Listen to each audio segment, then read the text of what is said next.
राज्यातील सर्व लाडक्या बहिणींच्या खात्यामध्ये 3,000 रुपये जमा झाले.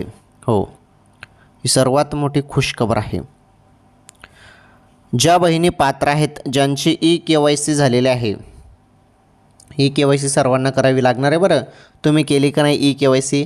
जरी नाही केली असेल तर ई-KYC करा, कारण ई-KYC सर्वांना कंपल्सरी आहे.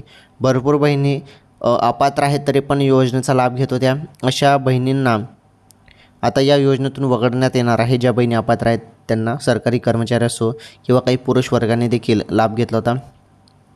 तर जे काही अपात्र आहे त्यांना या योजनेतून काढण्यासाठी ही ई-KYC कंपल्सरी आहे. त्यामुळे तुमची ई-KYC झाली का? नाही झाली असेल तर करा. शक्यतो दिवसा होत नसेल तर रात्रीच्या वेळी ट्राय करा, KYC होऊन जाते. आणि ज्यांना ऑगस्ट महिन्याचे 1,500 रुपये आले नाही त्यांना ऑगस्टचे 1,500 रुपये आणि सप्टेंबरचे 1,500 रुपये एकूण 3,000 रुपये येणे सुरू होणार आहे. आता ज्यांना सर्व हप्ते मिळाले आहेत त्यांना 1,500 रुपये सप्टेंबरचे येतील. ओके.